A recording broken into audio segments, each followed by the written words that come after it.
দিয়েছে। ইমামে হাসান আপনার বললেন, ওগো হোসাইন, আমাকে কয়েকবার বিষ পান করানো হয়েছে, মহান আল্লাহ পাক ওই বিষের আসান ভালো করেছে। তবে শোনো শোনো, আমি যাকে সন্দেহ করি, আমি যার নামটা হয়তো সন্দেহ করেছি, যদি তার নামটা বলে দিই আর সত্যি যদি সে বিষ পান করায়, তবে কতলের বদলে কতল হবে, গোনা পাপ হবে না, ভুল হবে না। আর যদি আমার গোমান, আমার সন্দেহ যদি ভুল হয়ে যায়, একজন বেগুনাহকে কতল করার জন্য আমি অন্যায় কাঁধে নিতে পারবো না। ওগো হোসাইন, এর বদলা নিতে হবে না। আল্লাহ পাক কিয়ামতের দিন তাকে উপযুক্ত আপনার শাস্তি দিবে। অনেকের বাতের মধ্যে আপনার রয়েছে যে ইমামে হাসানের বিবি বিষ পান করিয়েছিল, কিন্তু না না, নঈমুদ্দিন মুরাদাবাদী বিখ্যাত আল্লাহ ভালা ব্যক্তি ছিলেন, জ্ঞানের পাটনার পণ্ডিত ছিলেন। তিনি বলেছেন, না না, সঠিক সনদ যখন পাওয়া যায়নি, সঠিক প্রমাণ যখন পাওয়া যায়নি, তখন কারো নামে মিথ্যা অপবাদ দেওয়া যাবে না। ইমামে হাসানের বিবি যদি আপনার করতো, ইমামে হোসেন আপনার বদলা নিত। ইমাম হাসান নাম বললেন না, হোসাইন নাম জানলেন না, পরক্ষণে কেমন করে নাম আপনার স্পষ্ট হতে পারে? আপনার ইমামে হাসান এইরকম ভাবে আপনার জহর, আপনার বিষের মাধ্যমে শাহাদাত আপনার বরণ করেন। তবে রাত্রি বেলাতে স্বপ্ন যোগে ইমাম হাসান আপনার দেখেছিলেন, তিনার পেশানিতে কুল হুয়াল্লাহু আহাদ শব্দ লেখা ছিল। ইমামে হাসান যখন বললেন বংশের মানুষদের কাছে, ও আমার বংশের মানুষেরা, তোমরা শোনো, রাত্রি বেলাতে আমি আজব স্বপ্ন দেখলাম, আমার পেশানিতে একটি সূরা আর একটি অংশ লেখা ছিল কুল হুয়াল্লাহু আহাদ। এই শব্দ আমার পেশানিতে লেখা, আমি রাত্রি বেলায় কয়েকবার স্বপ্ন যোগ দেখতে পাই। তখন খানদানের মানুষ তারা সবাই আনন্দে আত্মহারা। আল্লাহর পবিত্র কোরআনের বাণী আপনার পেশানিতে লেখা দেখেছেন, নিশ্চয়ই এর মানে অর্থ, এর স্বপ্নের খবরের মানে হয়তো ভালো হবে। তার জন্য সবাই আনন্দ করলো। যখন আপনার সাঈদ ইবনে মুসাইবের কাছে যাওয়া হলো, তিনি আপনার স্বপ্নের কথা জানতে চাইলেন। আর স্বপ্নের কথা যখন ইমামে হাসান পুরো স্বপ্নের কথা, রাত্রি বেলার ঘটনা যখন বললেন, তখন আপনার বলেছিলেন, সাঈদ ইবনে মুসাইব বললেন, ওগো হাসান শোনো, স্বপ্ন যদি সত্যি তোমার এমন হয়, তবে তুমি আর বেশি দিন দুনিয়ায় থাকবে না। তোমাকে জহর দেওয়া হবে, বিষ তোমাকে পান করানো হবে, আর বিষ পান করিয়ে তোমার শাহাদাত পূর্ণ হবে, শহীদ তোমাকে হতে হবে। স্বপ্ন দেখেছিলেন ইমামে হাসান। এবার ইমামে হাসান মওতের আগে ইমামে হোসাইন ভাইয়ের কাছে আপনার দাঁড়িয়ে, ভাইয়ের দুই চোখ দিয়ে পানি ঝরতে থাকে। ইমামে হোসাইন আপনার লক্ষ্য করে দেখলেন, ঘাবড়াহাট, ভয় ভয় মনে হয় ইমামে হাসানের মধ্যে। মওতের আগে আপনার ইমামে হাসানের চেহারার দিকে তাকিয়ে ইমাম হোসেন বলেছিলেন দাঁড়িয়ে, ভাই আপনি চিন্তা করবেন না, আপনি নানার সঙ্গে সাক্ষাৎ করবেন, আপনার আব্বার সঙ্গে সাক্ষাৎ হবে, জান্নাতুল বাকিতে শুয়ে আছে মা ফাতিমা তাজ-জাহরা, আপনার সঙ্গে সাক্ষাৎ হবে, আপনি কিসের চিন্তা করেন? ইমামে হাসান আপনার বলে উঠলেন, ভাই আমার মওতের পরে আমার নানা জানের সঙ্গে সাক্ষাৎ হবে, আব্বা জানের সঙ্গে সাক্ষাৎ হবে, মা জননীর সঙ্গে সাক্ষাৎ হবে। তবে আব্বার পরে পরে, মার পরে পরে তোমার সঙ্গে আমি একা ছিলাম হাসান, আমার যাওয়ার পরে হোসেন তোমার কাছে কেউ থাকবে না। ইমামে হোসেন সবর করলেন, ধৈর্য রাখলেন, সবরের সঙ্গে মোকাবেলা করে বলেছিলেন, ভাই চিন্তা করো না, মহান আল্লাহ পাক আমার হিফাজত করবে। জোরে বলুন সুবহানাল্লাহ। ইমামে হাসান আপনার শাহাদাত বরণ করে দিছে। আর আপনার দয়ার পয়গম্বর ইমামে হোসেনের ভবিষ্যৎবাণী আপনার নবী পাক করে গিয়েছিলেন। আল্লাহ পাক আমার দয়ার পয়গম্বরকে পুরো কারবালার ঘটনা আপনার দেখিয়েছিলেন। হযরতে উম্মে সালমা তিনি রাত্রি বেলাতে ঘরে দেখছেন দয়ার পয়গম্বর ইমামে হোসেনের জন্য আপনার এক মুষ্টি মাটি আল্লাহর মালায়েকা নিয়ে এসেছিলেন। তখন আল্লাহর মালায়েকা মাটি দেখে বলেছিলেন, হুজুর এই মাটির রং যেদিন লাল কালার হবে, আপনার নওয়াসা হোসাইনকে শহীদ হতে হবে। তখন উম্মে সালমা বলেছিলেন, হুজুর আপনি রাত্রি বেলায় কেন কান্না করেন? আমার দয়ার পয়গম্বর 56 বছর পূর্বের কথা বলেছিলেন। ওগো সালমা শোনো শোনো, আল্লাহ পাক মালায়েকা ফেরেশতার মাধ্যমে আমার নিকটে এক মুষ্টি মাটি পাঠিয়েছে, আর এই মাটির রং যেদিন লাল কালার হবে আমার নওয়াসা হোসেন শহীদ হবে, তুমি যত্ন সহকারে রাখবে। তো উম্মে সালমা একটা বোতলে ভরে রেখেছিলেন, হোসেন আমাকে একদিন শাহাদাত বরণ করতে হবে, শহীদ হতে হবে মদিনাতে আপনার ইমামে হোসাইন। এবার আপনারা শুনবেন কারবালার জীবনী, কারবালার ইতিহাস, দয়ার পয়গম্বর দয়ার নবী ভবিষ্যৎবাণী যেটা আপনার করে গিয়েছেন কিয়ামতের সকাল পর্যন্ত নবীর ভবিষ্যৎবাণীর মধ্যে ভুল হবে না। জোরে বলুন সুবহানাল্লাহ। এই খেলাফত আমিরে মুয়াবিয়া খেলাফত দিয়েছিলেন ইয়াজিদকে। ইয়াজিদ জোর করে নিয়েছিল, এটা ভুল কথা। ইয়াজিদকে খেলাফত আমিরে মুয়াবিয়া দিয়েছিল, কিন্তু কেন? যখন ইয়াজিদ ভালো অবস্থায় ছিল তখন খেলাফত পেয়েছে। শরীয়তের বিধান, শরীয়তের হুকুম হলো যদি কোনো ব্যক্তি খেলাফত পাওয়ার পরে শরীয়ত বিরোধী কাজ তার মধ্যে দেখা যায়, তাহলে অটোমেটিক শরীয়তের হুকুম অনুযায়ী তার খেলাফত ভেঙে যায়। কোনো পীর যদি কাউকে খলিফা করে আর যদি তার মধ্যে শরীয়ত বিরোধী কাজ পাওয়া যায়, তাহলে তাকে আর খলিফা বলে মানা চলবে না, তাকে পীর বলে মানা চলবে না। তো ইয়াজিদ ভালো ছিল, খেলাফত পেয়েছিল, কিন্তু পরক্ষণে ইয়াজিদ মুনাফিক তৈরি হলো, পরবর্তীতে ও ফাসিক হলো, আপনার হুকুম অনুযায়ী ওর খেলাফত আর ছিল না। ইমামে হোসাইন কোন অবস্থাতে আপনার কারবালা হয়েছিল, আপনার আসল ঘটনার কারণটা আপনাদেরকে বলবো। ইমামে হোসাইন আপনার মদিনাতে আছেন, আর কুফাবাসীরা এক নয় দুই নয় আপনার কমবেশ 150 খান আপনার চিঠি দিয়েছিল। অনেক বক্তার কাছ থেকে আওয়াজ আপনার শুনেছেন, কুফাবাসীরা ধোঁকা দিয়ে আপনার ইমাম হোসাইনকে ডেকেছিল, কিন্তু না না, যারা প্রথম আপনার চিঠি পাঠিয়েছিল তারা আপনার ধোঁকা দেয়নি, পরক্ষণে আপনার ধোঁকা দিয়েছিল। যারা প্রথম চিঠি পাঠিয়েছিল তারা আপনার চেয়েছিল আমরা হোসাইনকে আমরা আমির বলে মানবো, হোসাইনকে খেলাফত, হোসাইনের কাছে আমরা খেলাফত নিব, হোসাইনের কাছে আমরা বাত গ্রহণ করব, হোসাইনকে খলিফা বলে মানবো, অন্য কাউকে খলিফা বলে মানবো না। যে ইয়াজিদের মধ্যে আমরা গুমরাহি দেখতে পাই, ওই ইয়াজিদকে আমরা খলিফা বলে মানবো না। তাই কুফাবাসীর মুসলমানরা চিঠি লিখলো, হুজুর আপনি কুফার জমিনে আসুন, আপনি আমাদেরকে বাত করুন, আপনি আমাদেরকে বাত করুন। ইমামে হোসেন আপনার চিঠি পড়লেন, চিঠি পড়ার পর আপনার বংশের মানুষদেরকে বললেন, আপনার বোনকে ডাকলেন, ভাতিজাকে ডাকলেন, বেটাদেরকে ডাকলেন, চাচাতো ভাইকে আপনার ডাকলেন, ডাকার পর আপনার সবাইকে বললেন, শোনো তোমরা শোনো, আমি যদি এখন কুফার জমিনে না রওনা হই, তবে একজন পাপীকে তারা খলিফা বলে মানবে। ইয়াজিদের বায়াত যদি তারা স্বীকার করে নাই, তবে ইয়াজিদের বায়াত যদি তারা গ্রহণ করে নাই, এর দায় হোসাইনকে হতে হবে।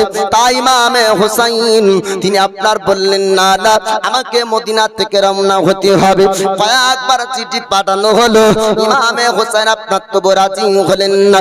এবার কুফাবাসীর মানুষরা বলল, এইরকম ভাবে যদি আমরা চিঠির উত্তর না পাই, পায়ে গেটে কাফেলা নিয়ে আমরা মদিনা যাব, আর মদিনা যাওয়ার পরে ইমাম হোসেনের সঙ্গে সাক্ষাৎ করব।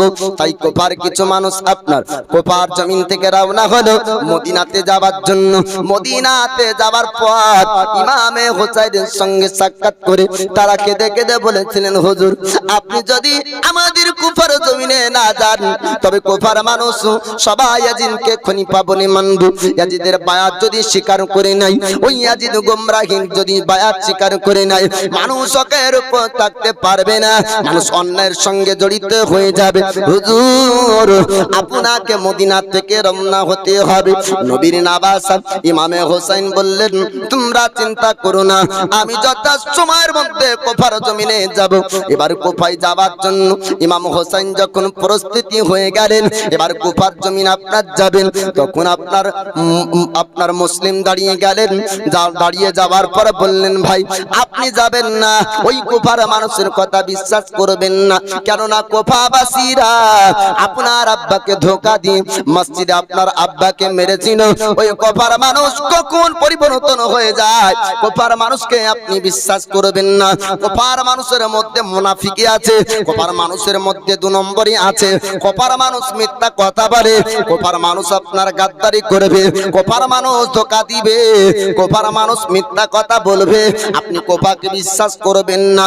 হুজুর, যদি আপনাকে সত্যি কোফার জমিনে যেতে হয়, তবে কোফার হালাকাত, কুফার পরিস্থিতি বোঝার জন্য আমি মুসলিম আমাকে আগে পাঠাতে হবে। ইমাম মুসলিম বললেন, হুজুর গো, ওগো ভাইজান শুনুন শুনুন, আমাকে আগে আপনি পাঠাবেন, আমি কুফার জমিনে যাব, আর কুফার পরিস্থিতি আমি বুঝবো। আমি নিজ হাতে চিঠি লিখবো। আমার চিঠি যদি আপনি পেয়ে যান, তবে আমার চিঠি অনুযায়ী আপনি মদিনা থেকে রওনা হবেন। এমন কথা আপনার ইমাম মুসলিম বললেন। ইমাম মুসলিমকে ইমাম হোসাইন এবার কুফার জমিনে পাঠানোর জন্য আপনার প্রস্তুতি করলেন। এবার ইমাম মুসলিম আপনার কুফার জমিনে আসবেন, আর কুফার পরিস্থিতি বুঝবেন, কুফার মানুষের সঙ্গে কথা বলবেন। সত্যি যদি তারা ইমাম হোসাইনের বাতকে গ্রহণ করতে চায়, ইমাম হোসাইনের বাত যদি স্বীকার করে নাই, তবে ইমাম মুসলিম চিঠি লিখবে মদিনায়, আর ইমাম মুসলিমের চিঠি পাওয়ার পরে ইমামে হোসাইন আসবে মদিনা থেকে। এবার ইমাম মুসলিম ঘোড়ার পিঠে চড়ে রওনা হবেন। দুইজন বেটা আপনার দাঁড়িয়ে গেলেন, মোহাম্মদ আর ইব্রাহিম। বাচ্চা ছেলে জড়িয়ে ধরে বাপকে বললেন, আব্বাজান, আপনি কুফার জমিনে যাবেন, আমাদেরকে সঙ্গে নিয়ে যাবেন না? মা হার সন্তান, আমাদেরকে কোথায় রেখে যাবেন? কার কাছে রাখবেন? আপনার সঙ্গে আমরা যাব কুফার জমিনে। ওই কুফার জমিনে যাবার জন্য মোহাম্মদ ইব্রাহিম দুইজন ব্যক্তি আপনার সাথ ধরলেন। ইমাম মুসলিম দোনো বেটাকে নেওয়ার পরে এবার কুফার জমিনে পৌঁছালেন। কুফাবাসীরা সবাই আনন্দে আত্মহারা। ইমাম হোসেনের পক্ষ থেকে একজন ব্যক্তি এসেছেন ইমাম মুসলিমের কাছে, আমরা সবাই বায়াত স্বীকার করব। একের পর এক সবাই আসলো ইমাম মুসলিমের কাছে। ইমাম হোসেনের বাত স্বীকার করে। এক নয়, দুই নয় বাবা, 20,000 মানুষ ইমামে হোসাইনের বাত স্বীকার করেন। জোরে বলুন, 20,000 মানুষ ইমাম হোসাইনকে মানলেন খলিফা বলে। 20,000 মানুষ যখন ইমাম হোসাইনের বাতকে আপনার স্বীকার করলেন, এবার ইমাম মুসলিম চিঠি লিখলেন, ভাইজান আপনি চিন্তা করবেন না, সত্যি ওই কুফার মানুষ আপনাকে মানার জন্য, আপনার বায়াতকে স্বীকার করার জন্য আপনাকে ডেকেছে মদিনা থেকে। আপনাকে কেউ ধোঁকা দিবে না। হুজুর, আপনি মদিনা থেকে রওনা হয়ে যান। এবার ইমামে হোসাইন, আলী আকবর, আলী আসগর, ইমামে কাসিম আপনার সবাইকে নিলেন। আউনো মোহাম্মদ আসছেন, সবাই এবার আসছেন কুফার জমিনে। মদিনা থেকে আপনার রওনা হবে। আর কুফাবাসীরা সবাই আস্তে আস্তে ইমাম মুসলিমকে মানতে শুরু করলো। এবার আপনার গভর্নর ইবনে জিয়াদ জানতে পারলো যে এইরকম ভাবে ইমাম হোসাইনের বায়াত কুফার জমিনে আপনার প্রচার হচ্ছে। তাই তারা এবার ইবনে জিয়াদ চিঠি লিখলো ইয়াজিদের কাছে। ইয়াজিদকে বলল, ওগো ইয়াজিদ, আপনি যদি না আসেন আর যদি ব্যবস্থা না করেন, তবে ইমাম হুসাইনকে সবাই আমির বলে মানবে, খলিফা বলে মানবে। আপনার খেলাফত কেউ স্বীকার করছে না, আপনাকে খলিফা বলে কেউ মানবে না। এমন কথা ইবনে জিয়াদ যখন আপনার বলল, এবার বলল যেমন ভাবেই হোক না কেন, ইয়াজিদের অর্ডার হলো, ইয়াজিদের হুকুম হলো, কুফার জমিনে ইমাম হুসাইনের বায়াত প্রচার বন্ধ করতে হবে। ইমাম মুসলিমকে গ্রেফতার করো, ইমাম মুসলিমকে ধরে নাও, ইমাম মুসলিমকে গ্রেফতার করে ইয়াজিদের প্রশংসা করতে বলো, আর ইয়াজিদের খুতবা পড়তে বলো। ইয়াজিদের যদি প্রশংসা করে তবে ইমাম মুসলিমকে ছেড়ে দিবে, আর যদি প্রশংসা না করে তবে ইমাম মুসলিমের উপর আঘাত করতে হবে। এবার চতুর্পাশে ইবনে জিয়াদের সেনাবাহিনীরা ছড়িয়ে গেল আর সন্ধান করতে শুরু করলো কোথায় ইমাম মুসলিমকে পাওয়া যাবে। এবার ইমাম মুসলিমের সন্ধানে চতুর্দিকে আপনার ছোটাছুটি করে কুফার জমিনে ইমাম মুসলিমকে দেখে গ্রেফতার করলো। আর গ্রেফতার করার পর এক জায়গাতে আপনার ধরে এবার জিজ্ঞেস করলো ইমাম মুসলিমকে, ওরে ইমাম মুসলিম শোন, ইয়াজিদের যদি প্রশংসা করিস, ইয়াজিদের যদি খুতবা পড়িস, তবে তোকে জানে আমরা জান ভিক্ষা দিব। আর যদি ইয়াজিদের প্রশংসা না করিস, ইয়াজিদের খুতবা যদি না পড়িস, যদি কুফার মানুষকে ইয়াজিদের বাত স্বীকার করতে না বলিস, তবে তোর উপর আমরা আঘাত করব। ইমাম মুসলিম বলেছে, বলছিলেন ইবনে জিয়াদ রে, আমার জীবন কোরবান করতে পারি, কিন্তু আমি হুসাইনের বিরুদ্ধে যাব না।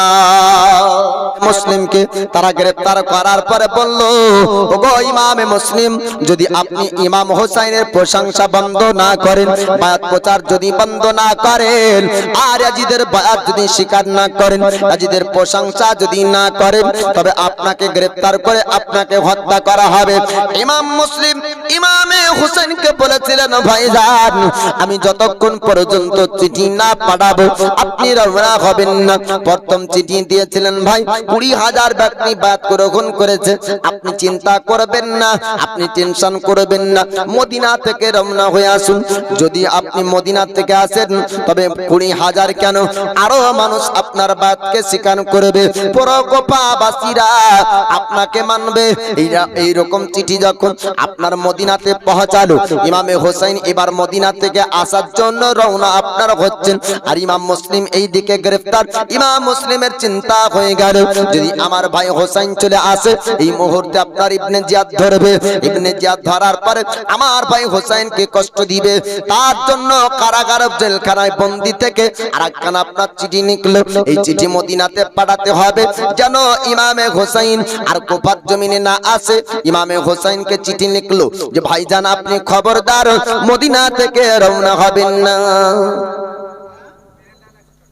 মেহেরলাল সুবহানাল্লাহ, মেহেরলাল 100 টাকা, আল্লাহ তার দানকে কবুল করুন, আমিন ইয়া রাব্বাল আলামিন। এবার কুফা থেকে চিঠি লিখলেন মদিনাতে, ভাই আরেকজন 100 টাকা দিয়েছেন, মাইক নেন নাকি? সুবহানাল্লাহ, আল্লাহ তাআলা দানকে কবুল করুন। তো আরেকখানা চিঠি লিখেছেন যে ভাই প্রথম অবস্থা ছিল ভালো, সবাই মেনেছিল, স্বীকার করেছিল, কিন্তু যখনই ইবনে জিয়াদের সেনা আসলো মানুষ 20,000 তারাও পরিবর্তন হতে লাগলো। আপনি আর কুফায় আসবেন না, ইবনে জিয়াদের সেনারা কুফায় নেমেছে। এই চিঠি আপনার মদিনাতে পৌঁছাবে, কিন্তু পৌঁছালো না।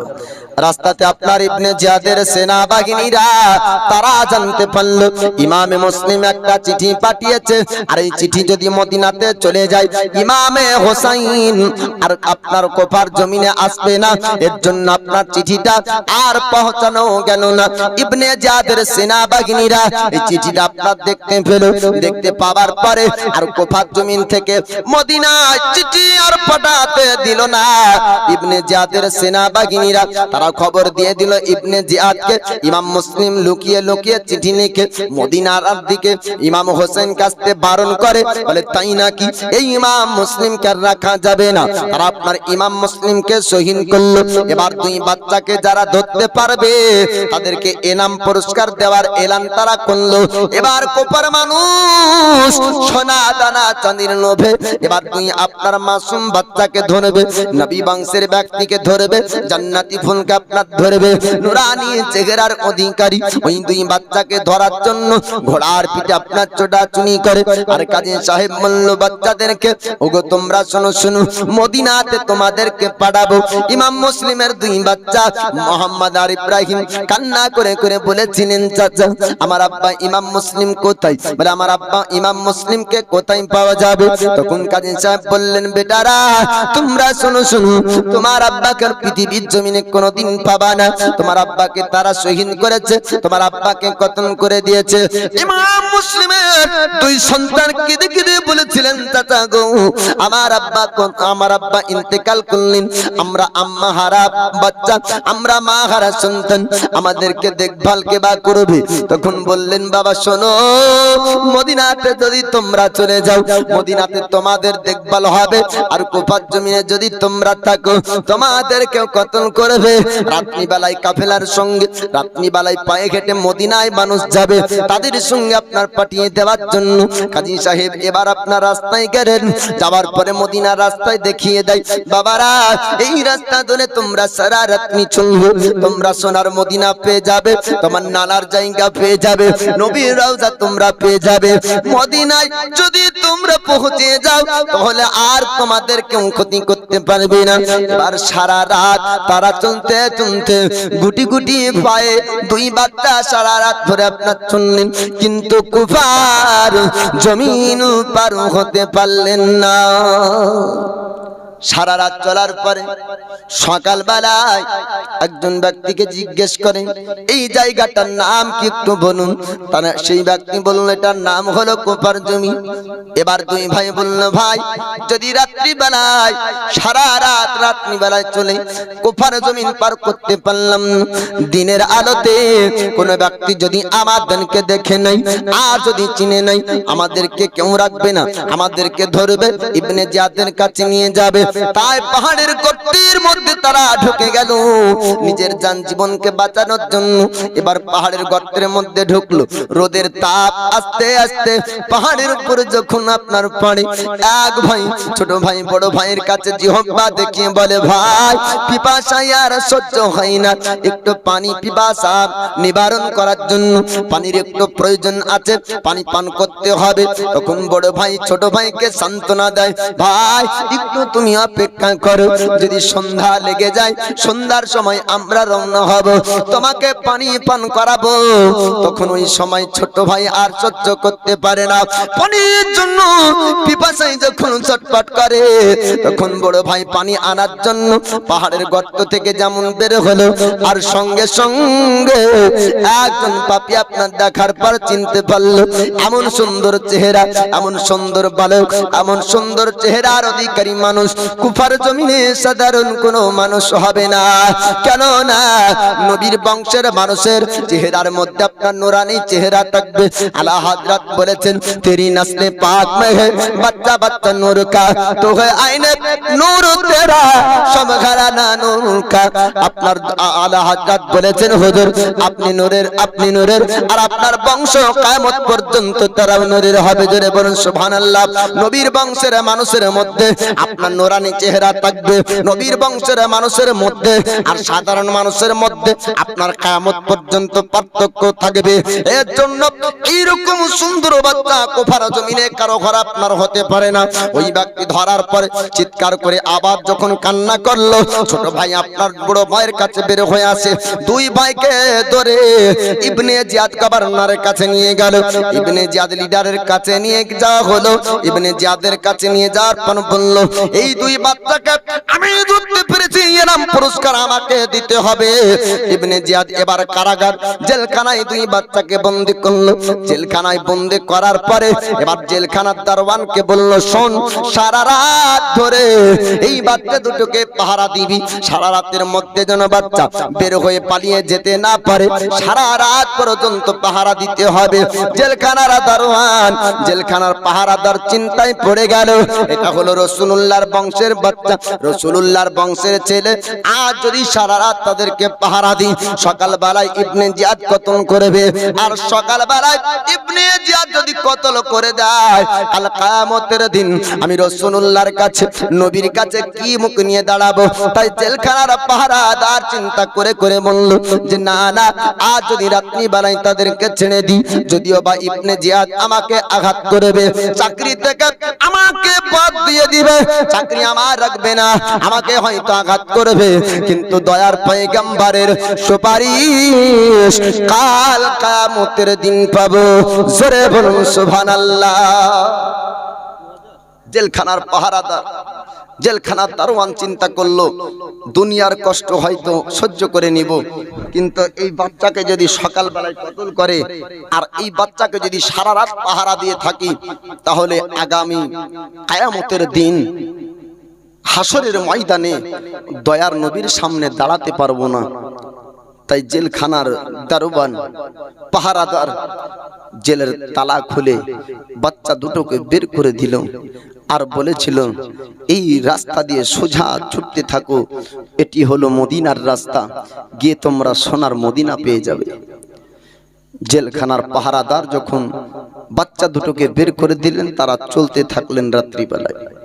সারা রাত তিনি চলতে চলতে ওই বাচ্চা দুটো আপনার কোপার জমিন পার হতে পারলেন না, কোপার জমিন পার করতে পারলেন না।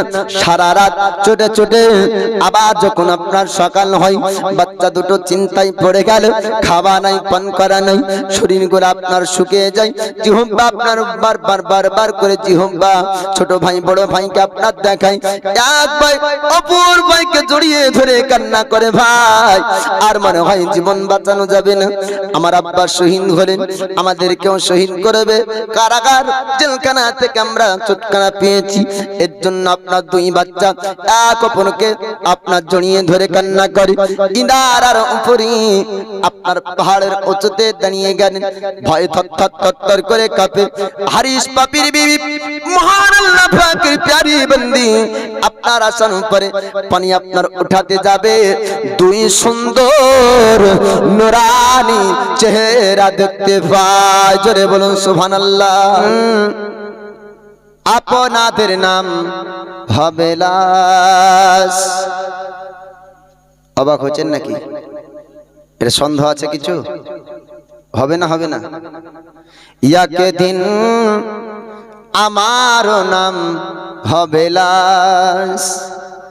বাজবো বললেও বাঁচা যাবে না, হতেই হবে, আজ নাই তো কাল। একদিন সবার নাম হবে লাশ, সাদা কাপড় পরবে দেহ, রবে না আর আপন কেহ।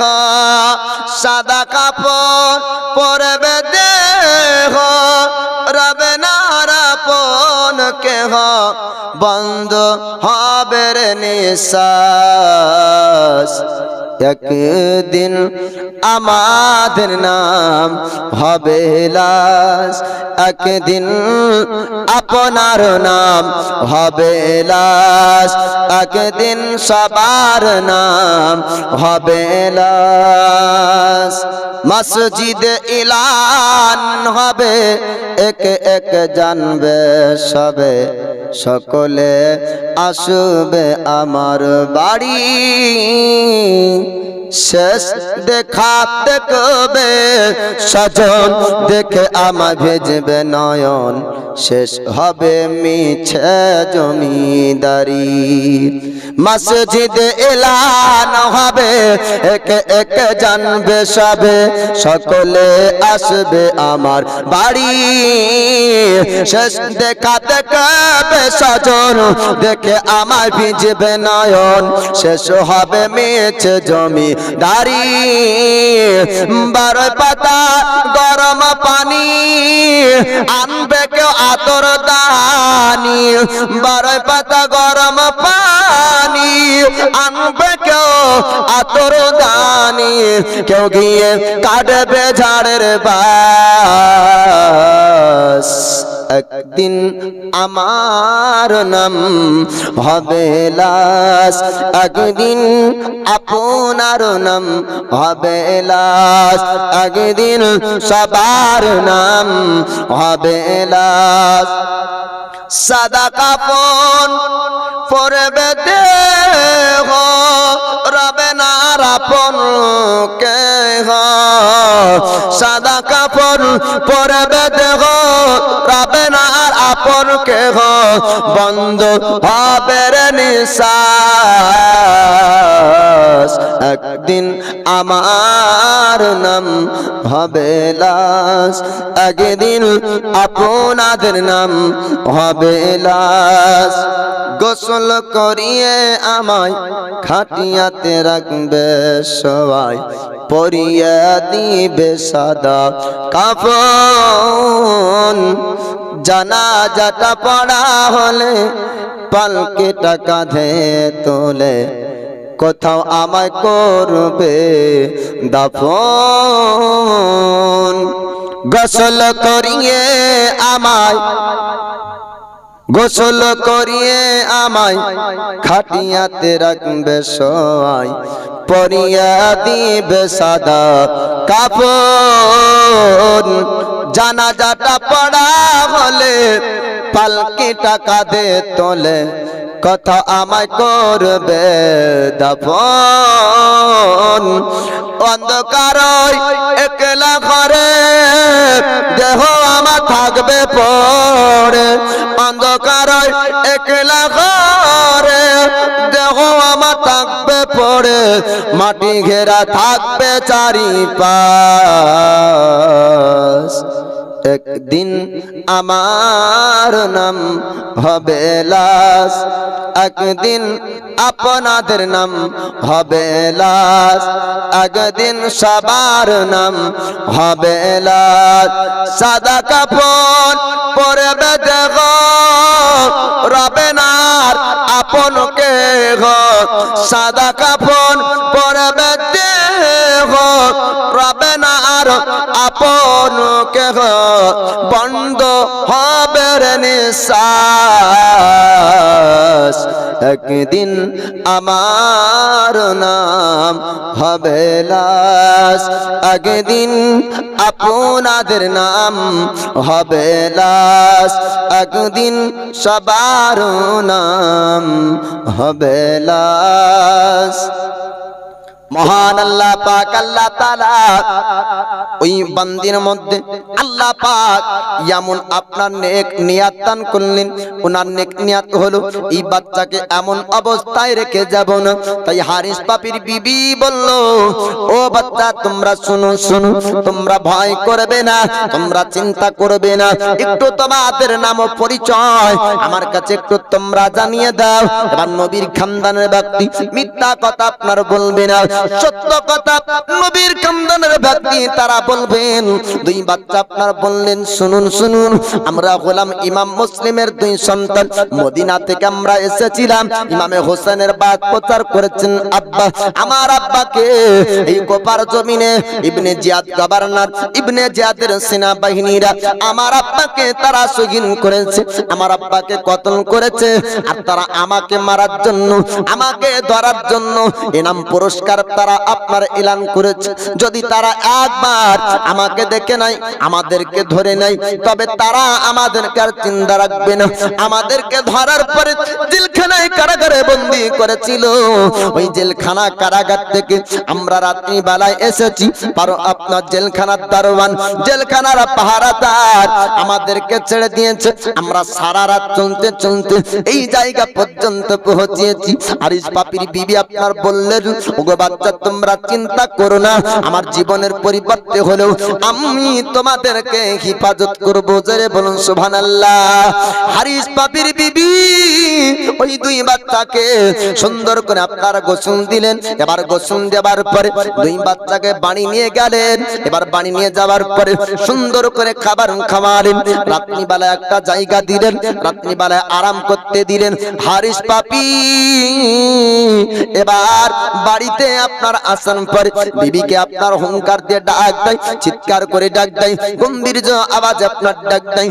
বিবি আপনার স্বামীর ডাকে সাড়া দিয়ে বললেন, স্বামী গো আপনি যেটা ঘোড়া নিয়ে গিয়েছিলেন, আপনার ঘোড়াটা কোথায় গিয়েছে? তখন হারিস পাপি বলল, বিবি রে আজ একটা বড় এলান, বড় একটা সুযোগ পেয়েছিলাম, তবে সুযোগ কাজে লাগাতে পারিনি। মানে কি এমন সুযোগ পেয়েছিলেন বলুন? মানে মদিনা থেকে দুই বাচ্চা এসেছিল তার আব্বার সঙ্গে, ইমাম মুসলিমের দুই বাচ্চা। ওই বাচ্চা দুটোকে যদি ধরতে পারা যায় তবে ইয়াজিদ বড় ইনাম পুরস্কার তাকে দিবে। এর জন্য ঘোড়ার পিঠে চড়ে বড় কুফাবাসী ভ্রমণ করলাম, ওই বাচ্চার সন্ধান পেলাম না।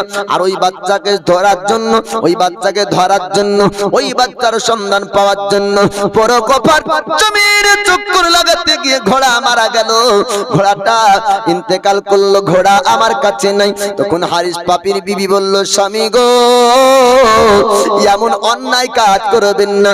নিষ্পাপ মাসুম বাচ্চাকে, অসহায় মাসুম বাচ্চাকে আপনি যদি ধরে তাদের কাছে নিয়ে যান তবে তারা তো ওই বাচ্চাকে কতল করবে, হত্যা করবে। এই পাপের কাজ করবেন না। এখন আপনার ঘোড়াটা মারা গেল, হয়তো আপনারও ক্ষতি হতে পারে।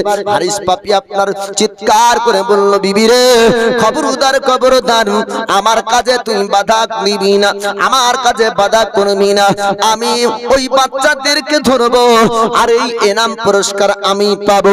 হারিস পাপির বিবি এবার চিন্তায় পড়ে গেল, নবী বংশের বাচ্চাকে মনে হয় আর বাঁচানো যাবে না। স্বামী যদি জানতে পারে আমার বাড়িতে বাচ্চাগুলো আছে, তবে বাচ্চাগুলাকে ধরে নিয়ে যাবে, এই চিন্তা আপনার হারিস পাপির বিবি করে। এবার হারিস পাপির বিবি স্বামীকে আপনার খাবার দেওয়ার পরে এবার রাত্রি বেলায় স্বামী শোবে, হঠাৎ বাচ্চার কান্নার আওয়াজ ফুটে উঠলো। হারিস পাপি বলছে, বিবি রে, আমাদের বাড়িতে তো বাচ্চা নাই, এই কান্নার আওয়াজ কোথায় থেকে ভাসে, এই বাচ্চার কান্নার আওয়াজ কোথায় থেকে ভাসে বল। হারিস পাপির বিবি বলল, স্বামী আপনি চিন্তা করবেন না, কোন বাচ্চার কান্না হয়তো হবে। হারিস পাপি বলছে, বিবি রে, আমাদের পার্শ্ববর্তী রুমে হয়তো এই কান্নার আওয়াজ হয়। এবার যেমনই আপনার হারিস পাপি দেখতে যাবে, ওই বাচ্চাকে আপনার দেখতে পাই, নুরানি চেহারার অধিকারী দুই বাচ্চার চুলের মুঠি ধরে এবার ইবনে জিয়াদের কাছে নিয়ে যাবে। হারিস পাপির বিবি দুই পা জড়িয়ে ধরে স্বামীকে বলল, স্বামী গো, খবরদার রাসূলুল্লাহর এই খানদানের বংশের বাচ্চাকে আপনি ইবনে জিয়াদকে দিবেন না, আপনি খবরদার এমন পাপের কাজ করেন না। এই দুই ছোট্ট বাচ্চাকে আপনি তাদের হাতে তুলে দিবেন, তারা এই মাসুম বাচ্চার জীবনটা নেবে, বিনিময়ে আপনি হয়তো কিছু টাকা পাবেন, কিছু সোনা পাবেন, কিছু অর্থ পাবেন, কিন্তু আপনি এমন পাপের কাজ করবেন না। কাল কিয়ামতের দিন ইনাদের নানাই মানুষের সুপারিশ করবে, শাফাআত করবে।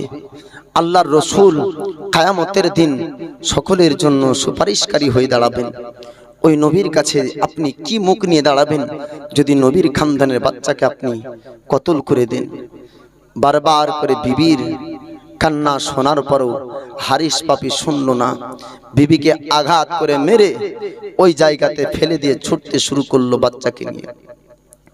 আপনার হারিস পাপি নিয়ে যাওয়ার পরে এবার ইবনে জিয়াদকে বলল, ওগো ইবনে জিয়াদ, শুনুন শুনুন, এই দুই বাচ্চাকে আপনি কারাগারে বন্দী করেছিলেন, জেলখানায় বন্দী করেছিলেন। জেলখানা থেকে সারা রাত পালিয়ে আমার বাড়ি পর্যন্ত পৌঁছিয়েছি, বাড়িতে সারা রাত আমার বাড়িতে ছিল, এই বাচ্চাকে ধরে এনেছি, এনাম পুরস্কারটা আমাকে দেন। এনাম পুরস্কার আপনার দেওয়া হলো হারিস পাপি ইবনে জিয়াদ আপনার মোহাম্মদ আর ইব্রাহিমকে জমা দিল। দুই বাচ্চাকে আপনার এবার ইবনে জিয়াদ কতল করলো। ইবনে জিয়াদ দুই বাচ্চাকে কতল করার পর তবুও জানে আপনার শান্তি পেল না, যতক্ষণ পর্যন্ত ইমামে হুসাইনের রক্ত না ঝরবে কারবালার জমিনের আপনার যুদ্ধ বন্ধ হবে না। কারবালার জমিনের যুদ্ধ এবার ইমামে হুসাইন তিনি আপনার মদিনা থেকে রওনা হয়েছেন জান্নাতুল বাকি কবরস্থানে যাওয়ার পর আপনার ভাই ইমামে হাসানের মাজার জিয়ারত করলেন। আপনার জান্নাতুল বাকি কবরস্থানে মা জননী মা ফাতিমার মাজার জিয়ারত করলেন। নবী পাকের রওজা আপনার জিয়ারত করে ইমামে হুসাইন রওনা হয়েছেন কুফার জমিনে। ও গো দয়ার নানা জান, ও গো সরওয়ারে মদিনা, তোমার হুসাইন হইল আজকার বালাই রবানা।